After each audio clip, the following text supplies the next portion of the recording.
ವಿಶೇಷವಾದ ಹಾದಿಗೆ ಕೇಳುಗರಿಗೆಲ್ಲರಿಗೂ ಹೃತ್ಪೂರ್ವಕ ಸ್ವಾಗತ. ನಾವು ಪ್ರತಿದಿನ ಅನೇಕ ಹೊಸ ವಿಚಾರಗಳನ್ನು ಕಲಿಯಲು, ನಮ್ಮ ಗ್ರಹಿಕೆಯನ್ನು ವಿಸ್ತರಿಸಿಕೊಳ್ಳಲು ಉತ್ಸುಕರಾಗಿರ್ತೇವೆ. ಹೌದು, ಖಂಡಿತ.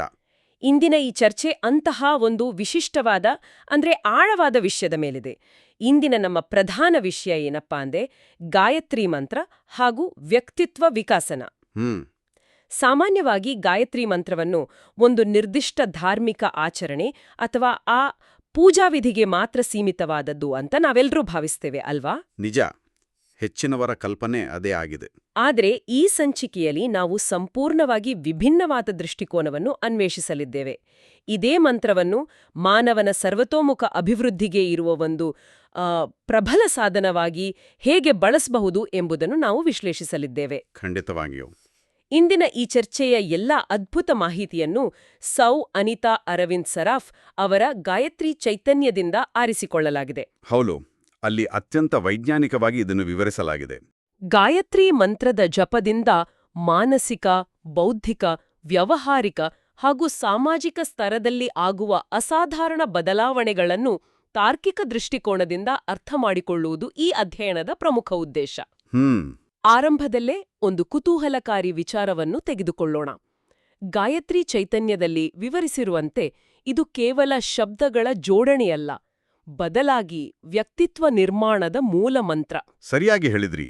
ಒಬ್ಬ ಸಾಮಾನ್ಯ ವ್ಯಕ್ತಿಯನ್ನು ಅಸಾಧಾರಣ ವ್ಯಕ್ತಿತ್ವವನ್ನಾಗಿ ಪರಿವರ್ತಿಸುವ ಶಕ್ತಿ ಈ ಪ್ರಕ್ರಿಯೆಯಲ್ಲಿದೆ. ನನಗೆ ಅನಿಸುವ ಹಾಗೆ ಇದೊಂದು ರೀತಿಯಲ್ಲಿ ನಮ್ಮ ಮೆದುಳಿಗೆ ಮತ್ತು ಮನಸ್ಸಿಗೆ ನೀಡುವ ಸಾಫ್ಟ್ವೇರ್ ಅಪ್ಡೇಟ್ ಇದ್ದಂತೆ, ಅಲ್ವಾ? ಹೋಲಿಕೆ ಅತ್ಯಂತ ನಿಖರವಾಗಿದೆ. ಗಾಯತ್ರಿ ಚೈತನ್ಯವು ಈ ಮಂತ್ರವನ್ನು ಕೇವಲ ಬಾಯಿಪಾಠ ಮಾಡಿ ಉಚ್ಚರಿಸುವ ಪ್ರಕ್ರಿಯೆಯಾಗಿ ನೋಡದೆ ಅದನ್ನೊಂದು ಆಂತರಿಕ ಪ್ರಯೋಗಾಲಯವಾಗಿ ವಿಶ್ಲೇಷಿಸುತ್ತದೆ. ಆಂತರಿಕ ಪ್ರಯೋಗಾಲಯ? ಹೌದು. ಮನುಷ್ಯನ ವ್ಯಕ್ತಿತ್ವ ವಿಕಸನೆ ಎನ್ನುವುದು ಕೇವಲ ಹೊರಗಿನ ನಡವಳಿಕೆಯನ್ನು ತಿದ್ದುಕೊಳ್ಳುವುದರಿಂದ ಅಥವಾ ಈ ಮೋಟಿವೇಶನಲ್ ಪುಸ್ತಕಗಳನ್ನು ಓದುವುದರಿಂದ ಮಾತ್ರ ಸಾಧ್ಯವಿಲ್ಲ. ಅದು ತಾತ್ಕಾಲಿಕ ಅಲ್ವಾ? ನಿಖರವಾಗಿ. ಅದು ಒಳಗಿನಿಂದ ಅತ್ಯಂತ ಆಳವಾದ ಪ್ರಜ್ಞೆಯ ಮಟ್ಟದಿಂದ ಆಗಬೇಕಾದ ಒಂದು ಪರಿವರ್ತನೆ. ಈ ಮಂತ್ರದ ಜಪವು ಆ ಆಂತರಿಕ ಪ್ರಯೋಗಾಲಯದಲ್ಲಿ ನಡೆಯುವ ರಾಸಾಯನಿಕ ಕ್ರಿಯೆಯಂತೆ ಕೆಲಸ ಮಾಡುತ್ತದೆ. ಅಂದ್ರೆ ಆಂತರಿಕ ಬದಲಾವಣೆ ತಾನಾಗಿಯೇ ಆಗುತ್ತದೆ ಅಂತನಾ? ಹೌದು. ಮಂತ್ರವನ್ನು ನಿಯಮಿತವಾಗಿ ಜಪಿಸುವುದರಿಂದ ಮನುಷ್ಯನಲ್ಲಿ ಕೇವಲ 1 ಅಥವಾ 2 ಗುಣಗಳಲ್ಲ, ಬದಲಾಗಿ ಸಂಪೂರ್ಣ ಸದ್ಗುಣಗಳ ಆಗರವೇ ನಿರ್ಮಾಣವಾಗುತ್ತದೆ ಎಂದು ಸೌ ಅನಿತಾ ಅರವಿಂದ ಸರಾಫ್ ಅವರು ವಿವರಿಸುತ್ತಾರೆ. ವಾವ್! ಸಂಯಮ, ನಮ್ರತೆ, ಪವಿತ್ರತೆ, ಉತ್ಸಾಹ, ಶ್ರಮಜೀವನ, ಪ್ರಾಮಾಣಿಕತೆ, ಸತ್ಯನಿಷ್ಠೆ ಮತ್ತು ಸೇವಾ ಮನೋಭಾವದಂತಹ ಅದ್ಭುತ ಸದ್ಗುಣಗಳು ಸಾಧಕರಲ್ಲಿ ತಾವಾಗಿಯೇ ಬೆಳೆಯುತ್ತವೆ. ತಾವಾಗಿಯೇ ಬೆಳೆಯುತ್ತವೆ ಅಂದ್ರೆ ಅದಕ್ಕೆ ನಾವೇನು ವಿಶೇಷ ಪ್ರಯತ್ನ ಪಡಬೇಕಾಗಿಲ್ವಾ? ಗಮನಿಸಬೇಕಾದ ಅಂಶ ಅದೇ. ಇದು ಹೊರಗಿನಿಂದ ಯಾರೋ ಹೇರಿದ ಶಿಸ್ತಲ್ಲ. ಒಂದು ಬೀಜಕ್ಕೆ ಸರಿಯಾದ ನೀರು ಮತ್ತು ಬೆಳಕು ಸಿಕ್ಕಾಗ ಅದು ಸ್ವಾಭಾವಿಕವಾಗಿ ಹೇಗೆ ಹೆಮ್ಮರವಾಗಿ ಬೆಳೆಯುತ್ತದೆಯೋ ಹಾಗೆ ಈ ಸದ್ಗುಣಗಳು ಒಳಗಿನಿಂದಲೇ ಅರಳುವ ನೈಸರ್ಗಿಕ ಪ್ರಕ್ರಿಯೆ ಇದು. ಇದು ತಾರ್ಕಿಕವಾಗಿ ಒಪ್ಪುವಂತಹ ಮಾತು. ಆಲೋಚನೆಗಳು ಶುದ್ಧವಾದರೆ ಕ್ರಿಯೆ ಶುದ್ಧವಾಗುತ್ತದೆ. ಆದ್ರೆ ಗಾಯತ್ರಿ ಚೈತನ್ಯದಲ್ಲಿ ಮತ್ತೊಂದು ಪ್ರಬಲವಾದ ವಾದವನ್ನು ಮಂಡಿಸಲಾಗಿದೆ. ಮಂತ್ರದ ಜಪವು ನಕಾರಾತ್ಮಕತೆಯನ್ನು ಸಂಪೂರ್ಣವಾಗಿ ಅಳಿಸಿ ದುರಾಚಾರಿಯನ್ನು ಸದಾಚಾರ್ಯನಾಗಿ ಮಾಡುವಷ್ಟು ಪ್ರಬಲವಾಗಿದೆ ಅಂತ ಹೇಳಲಾಗಿದೆ. ಹೌದು. ಮೇಲ್ನೋಟಕ್ಕೆ ಇದೊಂದು ಅತಿಶಯೋಕ್ತಿ ಅಂತ ಅನ್ಸಬಹುದು. ಕೇವಲ ಕೆಲವು ಶಬ್ದಗಳ ಪಠಣವು ಒಬ್ಬ ವ್ಯಕ್ತಿಯ ಮೂಲಭೂತ ನಡವಳಿಕೆಯನ್ನು, ದೀರ್ಘಕಾಲದ ದುರಭ್ಯಾಸಗಳನ್ನು ಬದಲಾಯಿಸಲು ಹೇಗೆ ಸಾಧ್ಯ? ಇದರ ಹಿಂದಿನ ವಿಜ್ಞಾನ ಏನಾಗಿರ್ಬೋದು? ಇದನ್ನೇ ನಾವು ಶಬ್ದ ತರಂಗಗಳ ವಿಜ್ಞಾನ ಅಥವಾ ಸೌಂಡ್ ಫ್ರೀಕ್ವೆನ್ಸಿ ಸೈನ್ಸ್ ಮುಖಾಂತರ ಅರ್ಥ ಮಾಡಿಕೊಳ್ಳಬಹುದು. ನಕಾರಾತ್ಮಕತೆ ಅಥವಾ ದುರಾಚಾರ ಎನ್ನುವುದು ಮೂಲತಃ ಮನಸ್ಸಿನ ಅಸ್ಥಿರತೆ, ಗೊಂದಲ ಮತ್ತು ಅಜ್ಞಾನದ ಪ್ರತೀಕ. ಸರಿ. ಗಾಯತ್ರಿ ಚೈತನ್ಯದಲ್ಲಿ ವಿವರಿಸಿರುವ ಪ್ರಕಾರ ಮಂತ್ರ ಪಠಣವು ನಿರ್ದಿಷ್ಟವಾದ ಮತ್ತು ಅತ್ಯಂತ ಶಿಸ್ತುಬದ್ಧವಾದ ಶಬ್ದ ತರಂಗಗಳನ್ನು ಸೃಷ್ಟಿಸುತ್ತದೆ. ಆಧುನಿಕ ವಿಜ್ಞಾನದಲ್ಲಿ ನಾಯ್ಸ್ ಕ್ಯಾನ್ಸಲಿಂಗ್ ಹೆಡ್ಫೋನ್ಸ್ಗಳನ್ನು ನೋಡಿದ್ದವಲ್ವಾ? ಹೌದು, ಹೊರಗಿನ ಶಬ್ದವನ್ನು ತಡೆಯಲು ಬಳಸುತ್ತೇವೆ. ಎಕ್ಸಾಕ್ಟ್ಲಿ. ಅದು ಹೇಗೆ ಹೊರಗಿನ ಗದ್ದಲವನ್ನು ತಡೆಗಟ್ಟಿ ಕೇವಲ ನಮಗೆ ಬೇಕಾದ ಸಂಗೀತವನ್ನು ಮಾತ್ರ ಸ್ಪಷ್ಟವಾಗಿ ಕೇಳುವಂತೆ ಮಾಡುತ್ತದೆಯೋ ಅದೇ ರೀತಿ ಈ ಮಂತ್ರದ ತರಂಗಗಳು ಮನಸ್ಸಿನ ಆಳದಲ್ಲಿರುವ ಕಲ್ಮಶಗಳನ್ನು ಅಂದರೆ ಅನಗತ್ಯ ಗದ್ದಲಗಳನ್ನು ನಿಧಾನವಾಗಿ ಶಮನಗೊಳಿಸುತ್ತವೆ. ಅಂದ್ರೆ ಆಲೋಚನೆಗಳನ್ನು ಫಿಲ್ಟರ್ ಮಾಡ್ತದೆ. ಹೌದು. ಆಲೋಚನಾ ಲಹರಿ ಸಕಾರಾತ್ಮಕತೆಯೆಡೆಗೆ ತಿರುಗುತ್ತದೆ. ನಕಾರಾತ್ಮಕ ಯೋಚನೆಗಳಿಗೆ ಅಲ್ಲಿ ಜಾಗವೇ ಇರೋದಿಲ್ಲ. ಹಾಗಾಗಿ ದಾರಿ ತಪ್ಪಿದ ಮನಸ್ಸನ್ನು ಸರಿದಾರಿಗೆ ತರುವಲ್ಲಿ ಇದು ನಿರ್ಣಾಯಕ ಪಾತ್ರ ವಹಿಸುತ್ತದೆ. ಅದ್ಭುತ. ಮನಸ್ಸಿನ ಅನಗತ್ಯ ಗದ್ದಲಗಳು ಅಥವಾ ಕಲ್ಮಶಗಳು ದೂರವಾದಾಗ ಸಹಜವಾಗಿ ಅಲ್ಲಿ ಒಂದು ದೊಡ್ಡ ಖಾಲಿ ಜಾಗ ಸೃಷ್ಟಿಯಾಗುತ್ತದೆ ಅಲ್ವಾ? ಆ ಜಾಗವನ್ನು ಏಕಾಗ್ರತೆಗೆ ಬಳಸ್ಕೊಳ್ಬೋದು ಅಲ್ವಾ? ಖಂಡಿತ. ಇದನ್ನೇ ನಾವು ವಿದ್ಯಾರ್ಥಿಗಳ ಕಲಿಕೆಗೆ ಅನ್ವಯಿಸಿ ನೋಡಿದ್ರೆ ಗಾಯತ್ರಿ ಚೈತನ್ಯದಲ್ಲಿ ವಿವರಿಸಿರುವ ಮತ್ತೊಂದು ಕುತೂಹಲಕಾರಿ ಅಂಶ ನೆನಪಾಗುತ್ತದೆ. ವಿದ್ಯಾರ್ಥಿಗಳಿಗೆ ಮತ್ತು ಕಲಿಯುವ ಆಸಕ್ತಿ ಇರುವ ಪ್ರತಿಯೊಬ್ಬರಿಗೂ ಇದೊಂದು ಅತಿದೊಡ್ಡ ವರದಾನ ಎಂದು ಹೇಳಲಾಗಿದೆ. ಹೌದು, ಇದು ಬಹಳ ಮುಖ್ಯವಾದ ಅಂಶ. ಇಂದಿನ ಡಿಜಿಟಲ್ ಯುಗದಲ್ಲಿ ಗಮನವನ್ನು ವಿಚಲಿತಗೊಳಿಸುವ ಸಾವಿರಾರು ಅಂಶಗಳಿವೆ. ಮೊಬೈಲ್ ನೋಟಿಫಿಕೇಷನ್ಗಳು, ಸಾಮಾಜಿಕ ಜಾಲತಾಣಗಳು ಮೆದುಳಿನ ಏಕಾಗ್ರತೆಯನ್ನು ಕಸಿದುಕೊಂಡಿವೆ. ಇಂತಹ ಪರಿಸ್ಥಿತಿಯಲ್ಲಿ ಈ ಮಂತ್ರವು ಮೆದುಳಿನ ಏಕಾಗ್ರತೆ ಮತ್ತು ಕಲಿಕೆಯ ಕ್ಷಮತೆಯನ್ನು ಅಂದ್ರೆ ಲರ್ನಿಂಗ್ ಕೆಪಾಸಿಟಿಯನ್ನು ಹೇಗೆ ವೃದ್ಧಿಸುತ್ತದೆ?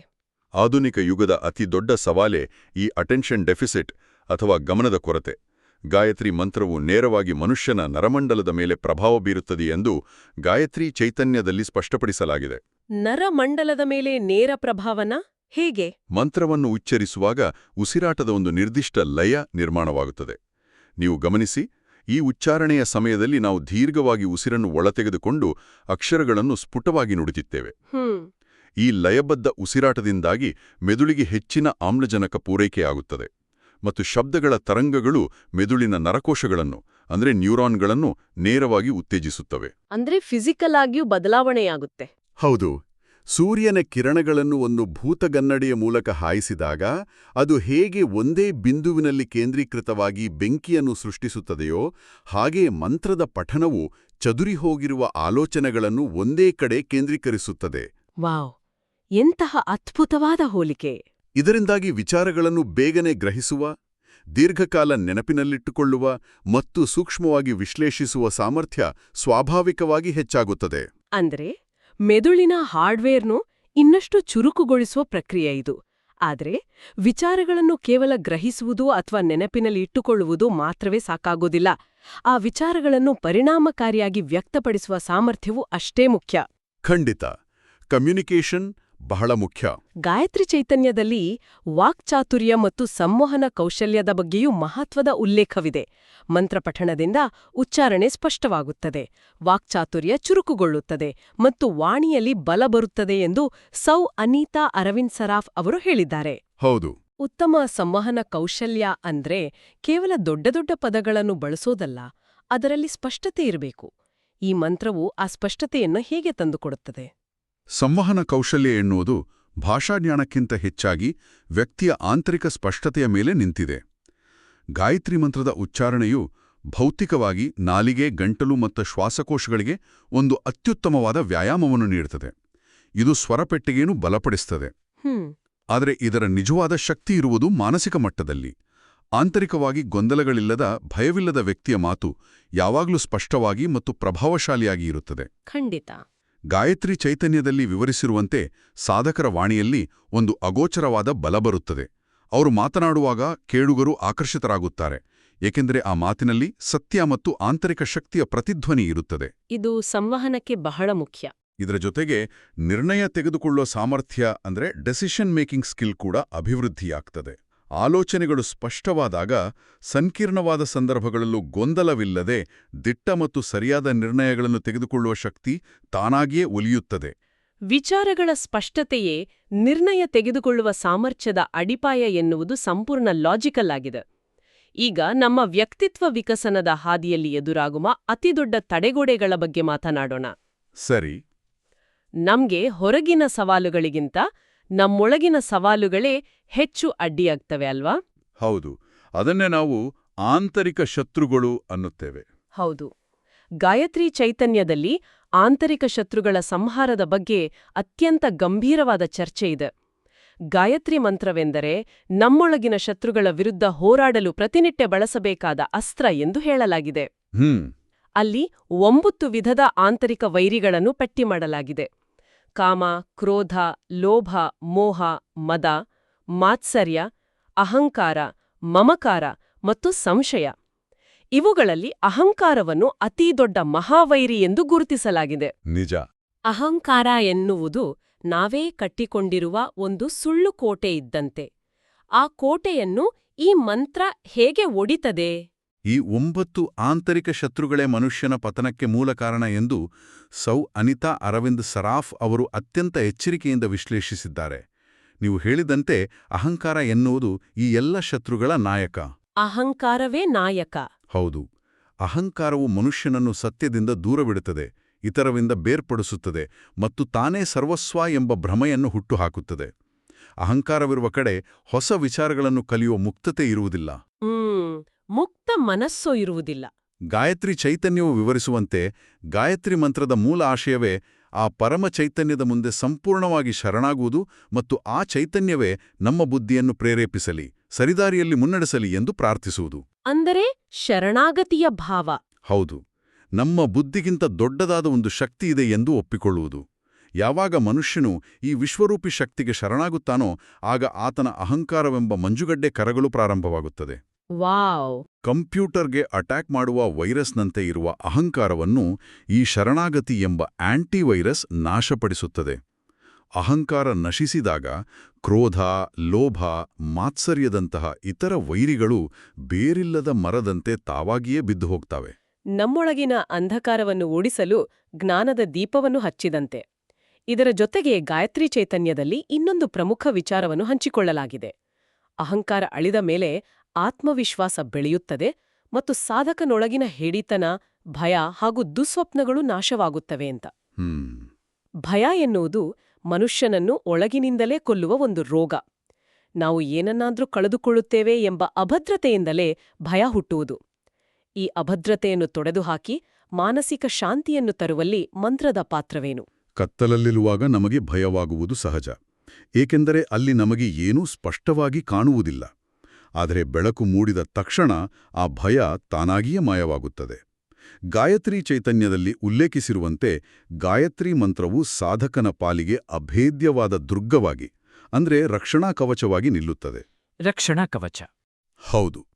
ಮಂತ್ರದ ಜಪದಿಂದ ಮನಸ್ಸಿನಲ್ಲಿ ಜ್ಞಾನದ ಬೆಳಕು ಹರಡಿದಾಗ ನಮ್ಮ ಅಸ್ತಿತ್ವದ ಬಗ್ಗೆ ನಮಗಿರುವ ಅನಿಶ್ಚಿತತೆ ದೂರವಾಗುತ್ತದೆ. ಅಜ್ಞಾನದ ಕತ್ತಲೆಯಿಂದ ಜ್ಞಾನದ ಬೆಳಕಿನೆಡೆಗೆ ಮಂತ್ರವು ಕೊಂಡೊಯ್ದಾಗ ಭಯ ಮತ್ತು ಅದರಿಂದ ಹುಟ್ಟುವ ದುಸ್ವಪ್ನಗಳು ಇಲ್ಲವಾಗುತ್ತವೆ. ಅಜ್ಞಾನದ ಕತ್ತಲೆ ಸರಿದಾಗ ಶಾಂತಿ ಸಿಗುತ್ತದೆ. ಖಂಡಿತ. ದ್ವೇಷ, ಅಸೂಯೆಯಂತಹ ನಕಾರಾತ್ಮಕ ವಿಚಾರಗಳು ತೊಲಗಿದಾಗ ಮನಸ್ಸು ಒಂದು ಪ್ರಶಾಂತವಾದ ಸರೋವರದಂತೆ ಆಗುತ್ತದೆ. ಆಗ ಕೌಟುಂಬಿಕ ಮತ್ತು ವೈಯಕ್ತಿಕ ಜೀವನದಲ್ಲಿ ಸಂಪೂರ್ಣ ಸಮಾಧಾನ ನೆಲೆಸುತ್ತದೆ. ವ್ಯಕ್ತಿಯೊಬ್ಬ ತನ್ನ ಆಂತರಿಕ ಯುದ್ಧಗಳನ್ನು ಗೆದ್ದು ಈ ಪ್ರಶಾಂತತೆಯನ್ನು ಕಂಡುಕೊಂಡ ಮೇಲೆ ಆತ ಸಮಾಜದಲ್ಲಿ ಹೇಗೆ ಬೆರೆಯುತ್ತಾನೆ ಎನ್ನುವುದು ನಮ್ಮ ಮುಂದಿನ ಹಂತದ ಚರ್ಚೆ. ಹೌದು, ಇದು ಬಹಳ ವಿಶಾಲವಾದ ವಿಷಯ. ಗಾಯತ್ರಿ ಚೈತನ್ಯದಲ್ಲಿ ಕೇವಲ ವೈಯಕ್ತಿಕ ಶಾಂತಿಯ ಬಗ್ಗೆ ಮಾತ್ರವಲ್ಲದೆ ಸಾಮಾಜಿಕ ಕಳಕಳಿ, ವಿಶ್ವಬಾಂಧವ್ಯ ಮತ್ತು ಲೌಕಿಕ ಯಶಸ್ಸಿನ ಬಗ್ಗೆಯೂ ಆಳವಾಗಿ ಚರ್ಚಿಸಲಾಗಿದೆ. ಗಾಯತ್ರಿ ಮಂತ್ರದ ಜಪ ಮಾಡುವವರು ಕೇವಲ ತಮ್ಮ ಸ್ವಾರ್ಥಕ್ಕಾಗಿ ಬದುಕುವುದಿಲ್ಲ, ಅವರು ವಿಶ್ವಕಲ್ಯಾಣದ ಚಿಂತನೆಯನ್ನು ಮಾಡುತ್ತಾರೆ ಎಂದು ಹೇಳಲಾಗಿದೆ. ಅಂದರೆ ತನ್ನ ಸ್ವಂತ ಬೆಳವಣಿಗೆಯ ಜೊತೆಗೆ ಸಮಾಜದ ಋಣ ತೀರಿಸುವ ಕಡೆಗೂ ಅವರ ಗಮನ ಹರಿಯುತ್ತದೆ ಅಲ್ವಾ? ಹೌದು, ಇದು ಗಾಯತ್ರಿ ಮಂತ್ರದ ಅತ್ಯಂತ ಶ್ರೇಷ್ಠವಾದ ಮುಖ ಎಂದು ಸೌ ಅನಿತಾ ಅರವಿಂದ್ ಸರಾಫ್ ಅವರು ಪ್ರತಿಪಾದಿಸುತ್ತಾರೆ. ಅಂತರಂಗ ಶುದ್ಧಿಯಾದ ಮೇಲೆ ವ್ಯಕ್ತಿಯ ದೃಷ್ಟಿ ವಿಶಾಲವಾಗುತ್ತದೆ. ಆತ ಜಗತ್ತನ್ನ ಬೇರೆದೇ ಆದ ಕೋನದಿಂದ ನೋಡಲು ಪ್ರಾರಂಭಿಸುತ್ತಾನೆ. ವಸುಧೈವ ಕುಟುಂಬಕಂ ಎಂಬಂತೆ. ನಿಖರವಾಗಿ, ಇಡೀ ಜಗತ್ತೇ ನನ್ನ ಕುಟುಂಬ ಎಂಬ ಭಾವನೆ ಅವರಲ್ಲಿ ಬೇರೂರುತ್ತದೆ. ಒಂದು ಮರ ತಾನು ಬೆಳೆಯುವುದರ ಜೊತೆಗೆ ಇತರರಿಗೆ ಹೇವಿ ನೆರಳು ಮತ್ತು ಹಣ್ಣುಗಳನ್ನು ನೀಡುತ್ತದೆಯೋ ಹಾಗೆ ಸಾಧಕರು ಸಮಾಜದ ಋಣ ತೀರಿಸುವ ಕಾರ್ಯದಲ್ಲಿ, ವಿಶ್ವ ಕಲ್ಯಾಣದ ಕಾರ್ಯಗಳಲ್ಲಿ ತಮ್ಮನ್ನು ತೊಡಗಿಸಿಕೊಳ್ಳುತ್ತಾರೆ. ಇದು ನಿಜವಾದ ಸೇವೆ. ಹೌದು. ಯಾವಾಗ ಮನುಷ್ಯ ನಿಸ್ವಾರ್ಥವಾಗಿ ಸಮಾಜದ ಒಳಿತಿಗಾಗಿ ಕೆಲಸ ಮಾಡ್ತಾನೋ ಆಗ ಸಹಜವಾಗಿಯೇ ಆತನಿಗೆ ಅತ್ಯುನ್ನತವಾದ ಮತ್ತು ಗೌರವಾನ್ವಿತವಾದ ಸ್ಥಾನ ಲಭಿಸುತ್ತದೆ. ಇದು ಆರೋಗ್ಯಕರ ಹಾಗೂ ಸಮತೋಲಿತ ವ್ಯಕ್ತಿತ್ವದ ಲಕ್ಷಣ. ಇಲ್ಲಿ ಒಂದು ಪ್ರಮುಖವಾದ ದ್ವಂದ್ವ ಅಥವಾ ಪ್ರಶ್ನೆ ಹುಟ್ಟುಕೊಳ್ತದೆ. ನಾವು ಸಾಮಾನ್ಯವಾಗಿ ಏನಂದುಕೊಂಡಿದ್ದೇವೆ ಎಂದರೆ, ಆಧ್ಯಾತ್ಮಿಕ ಮಾರ್ಗದಲ್ಲಿ ನಡೆಯುವವರು ಲೌಕಿಕ ಯಶಸ್ಸು, ಹಣ ಅಥವಾ ಸಂಪತ್ತನ್ನು ದೂರವಿಡಬೇಕು ಅಂತ. ಹೌದು, ಆ ತಪ್ಪು ಕಲ್ಪನೆ ಬಹಳ ಜನರಿಗಿದೆ. ಆದರೆ ಗಾಯತ್ರಿ ಚೈತನ್ಯದ ಕೊನೆಯಲ್ಲಿ ಉಲ್ಲೇಖಿಸಿರುವ ಗಾಯತ್ರಿ ಸಂಹಿತೆಯ 14ನೆಯ ಶ್ಲೋಕವು ಸಂಪೂರ್ಣವಾಗಿ ಭಿನ್ನವಾದ ಮತ್ತು ಆಶಾದಾಯಕವಾದ ಚಿತ್ರಣವನ್ನು ನೀಡುತ್ತದೆ. ಖಂಡಿತ. ಆ ಶ್ಲೋಕದ ಪ್ರಕಾರ ಸಾಧಕನಿಗೆ 3 ಮುಖ್ಯ ಲೌಕಿಕ ಲಾಭಗಳು ಸಿಗುತ್ತವೆ: ಹೇರಳವಾದ ಸಂಪತ್ತಿನ ಅಭಿವೃದ್ಧಿ, ಎಲ್ಲೆಡೆಯಿಂದ ಸಿಗುವ ಸಹಕಾರ ಮತ್ತು ಉತ್ತಮ ಆರೋಗ್ಯ. ಅಂದರೆ ಆಧ್ಯಾತ್ಮ ಮತ್ತು ಲೌಕಿಕ ಜೀವನ ಪರಸ್ಪರ ವಿರೋಧಿಗಳಲ್ಲ ಎಂಬುದು ಸ್ಪಷ್ಟವಾಗುತ್ತದೆ ಅಲ್ವಾ? ಖಂಡಿತವಾಗಿಯೂ ವಿರೋಧಿಗಳಲ್ಲ. ಅಧ್ಯಾತ್ಮ ಎಂದರೆ ಬಡತನವನ್ನು ಅಪ್ಪಿಕೊಳ್ಳುವುದು ಅಥವಾ ಲೌಕಿಕ ಜವಾಬ್ದಾರಿಗಳಿಂದ ಕಾಡಿಗೆ ಓಡಿ ಹೋಗುವುದಲ್ಲ ಎಂಬುದನ್ನು ಗಾಯತ್ರಿ ಚೈತನ್ಯವು ಅತ್ಯಂತ ಸಮರ್ಥವಾಗಿ ನಿರೂಪಿಸುತ್ತದೆ. ಗಾಯತ್ರಿ ಸಂಹಿತೆಯ ಆ 14ನೇ ಶ್ಲೋಕವನ್ನು ನಾವು ವೈಜ್ಞಾನಿಕವಾಗಿ ವಿಶ್ಲೇಷಿಸಿದರೆ ಇದು ಅರ್ಥವಾಗುತ್ತದೆ. ಆಂತರಿಕ ಚೈತನ್ಯ ಜಾಗೃತವಾದಾಗ ಮನುಷ್ಯನ ಕರ್ಮಕೌಶಲ, ಅಂದರೆ ಆತ ಮಾಡುವ ಕೆಲಸದ ಗುಣಮಟ್ಟ ಅತ್ಯುನ್ನತ ಮಟ್ಟಕ್ಕೆ ಏರುತ್ತದೆ. ದಕ್ಷತೆ ಹೆಚ್ಚಾಗುತ್ತದೆ. ಹೌದು, ಆತನಲ್ಲಿ ಏಕಾಗ್ರತೆ, ಪ್ರಾಮಾಣಿಕತೆ ಮತ್ತು ದಕ್ಷತೆ ಇರುವುದರಿಂದ ಸಹಜವಾಗಿಯೇ ಆತನ ಉದ್ಯೋಗ ಅಥವಾ ವ್ಯವಹಾರದಲ್ಲಿ ಹೇರಳವಾದ ಸಂಪತ್ತು ಅಭಿವೃದ್ಧಿಯಾಗುತ್ತದೆ. ಆತನ ನಿಸ್ವಾರ್ಥ ಸೇವಾ ಮನೋಭಾವ ಮತ್ತು ಮಮಕಾರದಿಂದಾಗಿ ಸಮಾಜದ ಎಲ್ಲೆಡೆಯಿಂದ ಆತನಿಗೆ ಅಪಾರವಾದ ಸಹಕಾರ ಲಭಿಸುತ್ತದೆ. ಅಂದ್ರೆ ಒಳ್ಳೆಯತನಕ್ಕೆ ಸಿಗುವ ಪ್ರತಿಫಲ. ನಿಖರವಾಗಿ. ಇನ್ನು ಮಂತ್ರದ ನಿಯಮಿತ ಪಠಣದಿಂದ ಉಂಟಾಗುವ ಮಾನಸಿಕ ನೆಮ್ಮದಿ, ಲಯಬದ್ಧ ಉಸಿರಾಟ ಹಾಗೂ ಶಿಸ್ತುಬದ್ಧ ಜೀವನಶೈಲಿಯಿಂದಾಗಿ ದೈಹಿಕ ಮತ್ತು ಮಾನಸಿಕ ಆರೋಗ್ಯ ಸಿದ್ಧಿಸುತ್ತದೆ. ಹೀಗೆ ಲೌಕಿಕ ಮತ್ತು ಆಧ್ಯಾತ್ಮಿಕ ಜೀವನದ ನಡುವೆ ಒಂದು ಪರಿಪೂರ್ಣವಾದ ಸಮತೋಲನವನ್ನು ಸಾಧಿಸಬಹುದು. ಲೌಕಿಕ ಮತ್ತು ಆಧ್ಯಾತ್ಮಿಕ ಸಮತೋಲನದ ಬಗ್ಗೆ ಮಾತನಾಡುತ್ತಿರುವಾಗ ಗಾಯತ್ರಿ ಚೈತನ್ಯವು ವ್ಯಕ್ತಿಯ ಸರ್ವತೋಮುಖ ಪ್ರಗತಿಯ ಅಂತಿಮ ಲಕ್ಷಣಗಳನ್ನು 7 ಸೂತ್ರಗಳ ಮೂಲಕ ಅತ್ಯಂತ ಸುಂದರವಾಗಿ ಕ್ರೋಢೀಕರಿಸಿದೆ. ಹೌದು, ಆ ಸಪ್ತಸೂತ್ರಗಳು ಬಹಳ ಅದ್ಭುತವಾಗಿವೆ. ಅಂತಿಮ ಪರಿಪೂರ್ಣತೆ ಅಥವಾ ಸರ್ವತೋಮುಖ ಪ್ರಗತಿಯ ಸಪ್ತಸೂತ್ರಗಳು ಎಂದು ಇವುಗಳನ್ನು ಕರೆಯಲಾಗಿದೆ. ಇವು ಕೇವಲ ತತ್ವಗಳಲ್ಲ, ನಮ್ಮ ದೈನಂದಿನ ಬದುಕಿಗೆ ಅನ್ವಯಿಸಿಕೊಳ್ಳಬಹುದಾದ ಪ್ರಾಕ್ಟಿಕಲ್ ಹೆಜ್ಜೆಗಳು. ಈ 7 ಅಂಶಗಳನ್ನು ನಾವೀಗ ಸ್ವಲ್ಪ ಆಳವಾಗಿ ಉದಾಹರಣೆಗಳ ಸಮೇತ ವಿಶ್ಲೇಷಿಸೋಣ. ಖಂಡಿತ, ನೋಡೋಣ. ಮೊದಲನೆಯ ಸೂತ್ರ: ಬುದ್ಧಿಯಲ್ಲಿ ಪ್ರಖರತೆ. ಕೇವಲ ಮಾಹಿತಿಯನ್ನು ಮೆದುಳಿನಲ್ಲಿ ತುಂಬಿಕೊಳ್ಳುವುದು ಬುದ್ಧಿವಂತಿಕೆ ಅಲ್ವಾ? ಅಲ್ವಾ? ನಿಖರವಾಗಿ ಹೇಳಿದ್ದೀರಿ. ಕೇವಲ ಮಾಹಿತಿಯನ್ನು ಸಂಗ್ರಹಿಸುವುದೂ ಗೂಗಲ್ ಕೂಡ ಮಾಡ್ತದೆ. ಅದರ ಬುದ್ಧಿಯಲ್ಲಿ ಪ್ರಖರತೆ ಎಂದರೆ ಆ ಮಾಹಿತಿಯನ್ನು ಹೇಗೆ, ಎಲ್ಲಿ ಮತ್ತು ಯಾವಾಗ ಬಳಸಬೇಕು ಎಂಬ ವಿವೇಚನೆ. ಗಾಯತ್ರಿ ಚೈತನ್ಯದ ಪ್ರಕಾರ ಗೊಂದಲಗಳಿಲ್ಲದ ಸ್ಪಷ್ಟವಾದ ಆಲೋಚನಾ ಕ್ರಮ, ಸರಿ ಮತ್ತು ತಪ್ಪುಗಳ ನಡುವಿನ ಸೂಕ್ಷ್ಮ ವ್ಯತ್ಯಾಸವನ್ನು ನಿಖರವಾಗಿ ಗುರುತಿಸುವ ಶಕ್ತಿಯೇ ಈ ಪ್ರಖರತೆ. ಇದು ಚದುರದ ಬೆಳಕಿಗಿಂತ ಒಂದೇ ಕಡೆ ಕೇಂದ್ರೀಕೃತವಾದ ಲೇಸರ್ ಕಿರಣದಂತೆ ಕೆಲಸ ಮಾಡುತ್ತದೆ. ಇದು ಬೌದ್ಧಿಕ ವಿಕಾಸನದ ಪರಾಕಾಷ್ಠೆ. ಅತ್ಯದ್ಭುತ ಹೋಲಿಕೆ ಇದು. ಇನ್ನು 2ನೆಯ ಸೂತ್ರ: ಹೃದಯದಲ್ಲಿ ವೈಶಾಲ್ಯತೆ. ನಮ್ಮ ಇಂದಿನ ಕಾರ್ಪೊರೇಟ್ ಭಾಷೆಯಲ್ಲಿ ಹೇಳೋದಾದ್ರೆ ಕೇವಲ ಐಕ್ಯೂ ಇದ್ರೆ ಸಾಲ್ದು, ಇಕ್ಯೂ ಕೂಡ ಇರಬೇಕು ಎನ್ನುವಂತಿದೆ. ಈ ಮಾತು ಮೆದುಳು ಎಷ್ಟೇ ಚುರುಕಾಗಿದ್ರೂ ಹೃದಯ ವಿಶಾಲವಾಗಿರ್ಬೇಕು. ಹೌದು, ಎಷ್ಟೇ ದೊಡ್ಡ ಮೇಧಾವಿಯಾಗಿದ್ರೂ ಆತನ ಹೃದಯದಲ್ಲಿ ಕರುಣೆ, ಅನುಕಂಪ ಮತ್ತು ಇತರರ ಬಗ್ಗೆ ಪ್ರೀತಿ ಇಲ್ಲದಿದ್ರೆ ಆ ಜ್ಞಾನ ಸಮಾಜಕ್ಕೆ ವಿನಾಶಕಾರಿಯಾಗಬಹುದು. ಖಂಡಿತ. ಗಾಯತ್ರಿ ಚೈತನ್ಯವು ಒತ್ತಿ ಹೇಳುವಂತೆ ಹೃದಯದ ವೈಶಾಲ್ಯತೆ ಎಂದರೆ ಎಲ್ಲರನ್ನೂ ಒಳಗೊಳ್ಳುವ, ಇತರರ ನೋವಿಗೆ ಮಿಡಿಯುವ ಮತ್ತು ಎಲ್ಲರ ಏಳಿಗೆಯನ್ನು ಬಯಸುವ ಗುಣ. ಸಣ್ಣ ಮಡುವಿನಂತಿರುವ ಮನಸ್ಸನ್ನು ಬೃಹತ್ ಸಾಗರದಂತೆ ವಿಶಾಲವಾಗಿಸುವ ಪ್ರಕ್ರಿಯೆ ಇದು. ಬಹಳ ಸುಂದರವಾದ ಮಾತು. 3ನೆಯ ಬಹುಮುಖ್ಯವಾದ ಅಂಶ: ಕೌಟುಂಬಿಕ ಕರ್ತವ್ಯಗಳಲ್ಲಿ ಕಾರ್ಯತತ್ಪರತೆ. ನನಗೆ ವೈಯಕ್ತಿಕವಾಗಿ ಈ ಸೂತ್ರ ಬಹಳ ಇಷ್ಟವಾಯಿತು. ಏಕೆಂದ್ರೆ ಆಧ್ಯಾತ್ಮ ಎಂದರೆ ಸಂಸಾರವನ್ನು ನಿರ್ಲಕ್ಷಿಸುವುದು, ಕೌಟುಂಬಿಕ ಜವಾಬ್ದಾರಿಗಳಿಂದ ನುಣುಚಿಕೊಳ್ಳುವುದು ಎಂಬ ತಪ್ಪು ಕಲ್ಪನೆಯಿದೆ. ಆ ತಪ್ಪು ಕಲ್ಪನೆಯನ್ನು ಸೌ ಅನೀತಾ ಅರವಿಂದ ಸರಾಫ್ ಅವರು ಈ ಸೂತ್ರದ ಮೂಲಕ ಸಂಪೂರ್ಣವಾಗಿ ತೊಡೆದುಹಾಕಿದ್ದಾರೆ. ನಿಜವಾದ ಸಾಧಕನು ತನ್ನ ಕೌಟುಂಬಿಕ ಜವಾಬ್ದಾರಿಗಳಿಂದ ಎಂದಿಗೂ ಪಲಾಯನ ಮಾಡುವುದಿಲ್ಲ. ಮನೆಯೇ ಮೊದಲ ಆಶ್ರಮ ಅಲ್ವಾ? ಹೌದು, ಮನೆಯೇ ಆತನ ಮೊದಲ ಕರ್ಮಭೂಮಿ. ತನ್ನ ಕುಟುಂಬದವರನ್ನು ಪ್ರೀತಿಸಲು, ಅವರ ಜವಾಬ್ದಾರಿ ಹೊರಲು ಸಾಧ್ಯವಾಗದವನು ಇಡೀ ವಿಶ್ವವನ್ನು ಪ್ರೀತಿಸ್ತೇನೆ ಎಂದರೆ ಅದು ಬೂಟಾಟಿಕೆ ಆಗುತ್ತದೆ. ಹಾಗಾಗಿ ತನ್ನ ಕರ್ತವ್ಯಗಳನ್ನು ಇನ್ನಷ್ಟು ಶ್ರದ್ಧೆಯಿಂದ ಮತ್ತು ಜವಾಬ್ದಾರಿಯುತವಾಗಿ ನಿಭಾಯಿಸುವುದೇ ನಿಜವಾದ ಆಧ್ಯಾತ್ಮಿಕತೆಯ ಲಕ್ಷಣ. ಇದು ಅತ್ಯಂತ ವಾಸ್ತವಿಕವಾದ ವಿಚಾರ. ಇನ್ನು 4ನೆಯ ಸೂತ್ರ: ಸಾಧನೆಯಲ್ಲಿ ಪರಿಪಕ್ವತೆ. ಇದು ದೀರ್ಘಕಾಲದ ನಿರಂತರವಾದ ಪ್ರಕ್ರಿಯೆಯನ್ನು ಸೂಚಿಸುವಂತಿದೆ. ಇಂದಿನ ಇನ್ಸ್ಟಂಟ್ ಯುಗದಲ್ಲಿ ಎಲ್ಲವೂ ರಾತ್ರೋರಾತ್ರಿ ಆಗಬೇಕು ಎಂದು ಬಯಸುವವರಿಗೆ ಇದೊಂದು ಪಾಠ. ಖಂಡಿತ. ಸಾಧನೆಯಲ್ಲಿ ಪರಿಪಕ್ವತೆ ಎಂದರೆ ಮ್ಯಾರಥಾನ್ ಓಟಗಾರನಿಗೆ ಇರುವಂಥ ಸ್ಥಿರತೆ. ಯಾವುದೇ ಅಡಚಣೆಗಳು ಬಂದರೂ, ನಿರಾಶೆಗಳು ಎದುರಾದರೂ ವಿಚಲಿತರಾಗದೆ ದೃಢವಾಗಿ ತಮ್ಮ ಗುರಿಯತ್ತ ಸಾಗುವ ಗುಣವಿದು. ತಾಳ್ಮೆ ಬಹಳ ಮುಖ್ಯ. ಹೌದು. ಒಂದು ಬೀಜ ಮೊಳಕೆಯೊಡೆದು ಮರವಾಗಿ ಬೆಳೆಯಲು ತನ್ನದೇ ಆದ ಸಮಯ ತೆಗೆದುಕೊಳ್ಳುತ್ತದೆ. ಹಾಗೆಯೇ ಸಾಧನೆಯೂ ಕೂಡ ಆತುರದಿಂದ ಬರುವಂಥದ್ದಲ್ಲ, ಬದಲಾಗಿ ನಿರಂತರವಾದ ಅಭ್ಯಾಸ ಮತ್ತು ತಾಳ್ಮೆಯಿಂದ ಮಾತ್ರ ಒಲಿಯುವಂಥ ಗುಣಲಕ್ಷಣ. 5ನೆಯ ಸೂತ್ರ ಪ್ರೀತಿಯಲ್ಲಿ ಸಮಾನತೆ. ಇದು ಕೇಳಲು ಬಹಳ ಸರಳ ಮತ್ತು ಸುಂದರ ಅನ್ನಿಸಿದ್ರೂ ಪ್ರಾಕ್ಟಿಕಲ್ ಆಗಿ ನಮ್ಮ ಜೀವನದಲ್ಲಿ ಅಳವಡಿಸಿಕೊಳ್ಳಲು ಅತ್ಯಂತ ಕಷ್ಟಕರವಾದ ಗುಣ.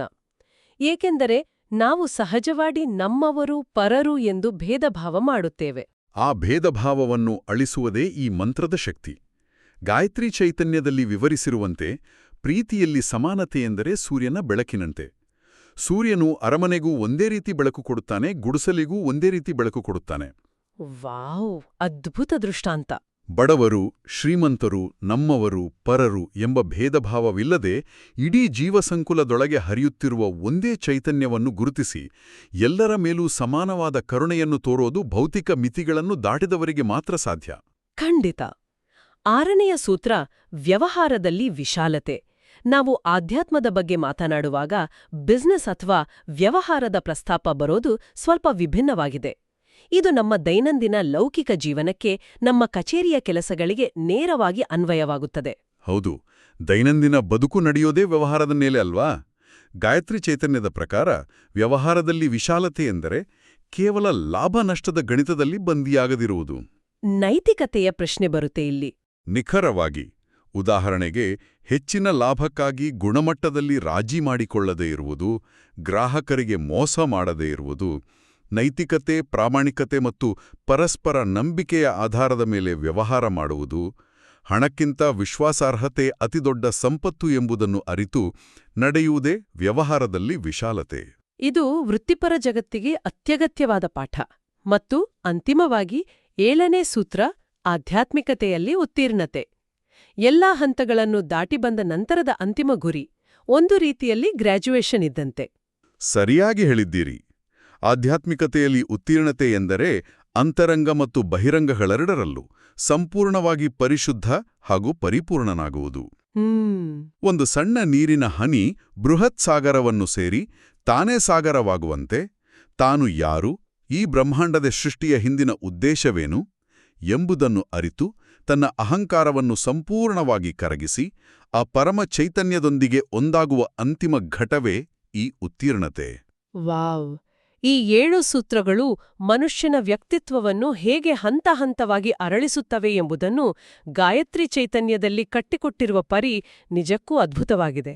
ಹೌದು. ಇಂದಿನ ಈ ಚರ್ಚೆಯ ಸಂಪೂರ್ಣ ಸಾರಾಂಶವನ್ನು ನಾವು ಕ್ರೋಢೀಕರಿಸಿ ನೋಡುವುದಾದರೆ, ಗಾಯತ್ರಿ ಮಂತ್ರವು ಕೇವಲ ಬಾಯ್ಪಾಠ ಮಾಡುವ ವಿಧಿವಿಧಾನಗಳಿಗೆ ಅಥವಾ ಯಾಂತ್ರಿಕ ಆಚರಣೆಗಳಿಗೆ ಸೀಮಿತವಾದದ್ದಲ್ಲ. ಖಂಡಿತ ಅಲ್ಲ. ಸೌ ಅನಿತಾ ಅರವಿಂದ್ ಸರಾಫ್ ಅವರ ಗಾಯತ್ರಿ ಚೈತನ್ಯದಲ್ಲಿ ಅತ್ಯಂತ ಸ್ಪಷ್ಟವಾಗಿ ಮತ್ತು ತಾರ್ಕಿಕವಾಗಿ ನಿರೂಪಿಸಿರುವಂತೆ ಇದೊಂದು ಶಕ್ತಿಶಾಲಿ ಮಾರ್ಗದರ್ಶಕ. ಇದು ಮಾನವ ಜೀವನವನ್ನು ಶ್ರೇಷ್ಠತೆಯ ಕಡೆಗೆ, ಕತ್ತಲೆಯಿಂದ ಬೆಳಕಿನ ಕಡೆಗೆ, ಸಾಮಾನ್ಯದಿಂದ ಅಸಾಧಾರಣದ ಕಡೆಗೆ ಕೊಂಡೊಯ್ಯುವ ಒಂದು ವಿಶಿಷ್ಟವಾದ ವಿಜ್ಞಾನ ಮತ್ತು ಕಲೆ ಎರಡೂ ಆಗಿದೆ. ಅಂತರಂಗವನ್ನು ಶುದ್ಧೀಕರಿಸಿ ಲೌಕಿಕ ಜೀವನದಲ್ಲೂ ಯಶಸ್ಸನ್ನು ತಂದುಕೊಡುವ ಒಂದು ಸಮಗ್ರವಾದ ಬ್ಲೂಪ್ರಿಂಟ್ ಇದಾಗಿದೆ. ಈ ಸಾರಾಂಶ ಅತ್ಯಂತ ನಿಖರವಾಗಿದೆ. ಯಾವುದೇ ಒಂದು ವಿಚಾರವನ್ನು ನಾವು ಕೇವಲ ಅಂಧಾನುಕರಣೆಯಿಂದ ಮಾಡುವುದಕ್ಕಿಂತ ಅದರ ಹಿಂದಿನ ಆಳವಾದ ವಿಜ್ಞಾನವನ್ನು, ಮನಃಶಾಸ್ತ್ರವನ್ನು ಮತ್ತು ತರ್ಕವನ್ನು ಅರ್ಥ ಮಾಡಿಕೊಂಡು ಆಚರಣೆಗೆ ತಂದಾಗ ಅದರ ಫಲಿತಾಂಶ 100 ಪಟ್ಟು ಹೆಚ್ಚಾಗುತ್ತದೆ. ಹೌದು. ಗಾಯತ್ರಿ ಚೈತನ್ಯವು ನಮಗೆ ಅದೇ ತರ್ಕಬದ್ಧವಾದ ದೃಷ್ಟಿಕೋನವನ್ನು ಒದಗಿಸಿದೆ. ಇದು ಕೇವಲ ನಮ್ಮ ಬುದ್ಧಿಯನ್ನು ಮಾತ್ರವಲ್ಲ, ನಮ್ಮ ಭಾವನೆ ಮತ್ತು ವರ್ತನೆಗಳನ್ನು ಸಮತೋಲನದಲ್ಲಿಡುವ ಮೂಲಕ ಪರಿಪೂರ್ಣವಾದ, ಸಾರ್ಥಕವಾದ ಮತ್ತು ನೆಮ್ಮದಿಯ ಬದುಕಿಗೆ ದಾರಿ ಮಾಡಿಕೊಡುತ್ತದೆ. ಇಂದಿನ ನಮ್ಮ ಈ ಸುದೀರ್ಘವಾದ ಮತ್ತು ಆಳವಾದ ಅಧ್ಯಯನದ ನಂತರ ನಾವು ತಿಳಿದುಕೊಂಡಿರುವ ಈ ಅದ್ಭುತ ವಿಚಾರಗಳ ಆಧಾರದ ಮೇಲೆ ಕೇಳುಗರನ್ನು ಚಿಂತನೆಗೆ ಹಚ್ಚುವ ಒಂದು ಅಂತಿಮ ಪ್ರಶ್ನೆಯನ್ನು ಮುಂದಿಡಲು ನಾನು ಇಚ್ಛಿಸುತ್ತೇನೆ. ಖಂಡಿತ, ಹೇಳಿ. ಕೆಲವು ಅಕ್ಷರಗಳ ಒಂದು ನಿರ್ದಿಷ್ಟ ಜೋಡಣೆಯು ಮನುಷ್ಯನ ಮೆದುಳಿನ ತರಂಗಗಳನ್ನು, ಆತನ ನಡವಳಿಕೆಯನ್ನು ಮತ್ತು ಆತನ ಇಡೀ ವ್ಯಕ್ತಿತ್ವವನ್ನು ಇಷ್ಟು ಆಳವಾಗಿ ಹಾಗೂ ಸಕಾರಾತ್ಮಕವಾಗಿ ಬದಲಾಯಿಸಬಲ್ಲದು ಎಂದಾದರೆ, ಈ ಬ್ರಹ್ಮಾಂಡದಲ್ಲಿ ಇನ್ನೂ ಎಷ್ಟೆಲ್ಲಾ ಪ್ರಾಚೀನ ಶಬ್ದಗಳು, ಮಂತ್ರಗಳು ಮನುಕುಲದ ಉನ್ನತಿಗಾಗಿ ಗುಪ್ತವಾಗಿ ಅಡಗಿರಬಹುದು ಅಲ್ವಾ? ನಿಜಕ್ಕೂ ಬೆರಗುಗೊಳಿಸುವ ಚಿಂತನೆ ಇದು. ಆ ಶಬ್ದಗಳ ಹಿಂದಿಗ ವಿಜ್ಞಾನವನ್ನು ನಾವಿನ್ನೂ ಹುಡುಕಬೇಕಾಗಿದೆಯಷ್ಟೇ. ಈ ಪ್ರಶ್ನೆ ನಮ್ಮೆಲ್ಲರ ಮನಸ್ಸಿನಲ್ಲಿ ಹೊಸ ಹುಡುಕಾಟಕ್ಕೆ ಮುನ್ನುಡಿ ಬೆರೆಯಲಿ. ಜ್ಞಾನದ ಈ ಹುಡುಕಾಟ ನಮ್ಮೆಲ್ಲರ ಬದುಕಿನಲ್ಲಿ ಹೀಗೆಯೇ ನಿರಂತರವಾಗಿ ಮುಂದುವರಿಯಲಿ. ಇಂದಿನ ಈ ಚರ್ಚೆಯಲ್ಲಿ ನಮ್ಮೊಂದಿಗೆ ಜೊತೆಯಾಗಿ ಈ ಬೌದ್ಧಿಕ ಪಯಣದಲ್ಲಿ ಪಾಲ್ಗೊಂಡ ಎಲ್ಲರಿಗೂ ಹೃತ್ಪೂರ್ವಕ ಧನ್ಯವಾದಗಳು. ಜ್ಞಾನದ ಬೆಳಕು ಎಲ್ಲೆಡೆ ಪಸರಿಸಲಿ.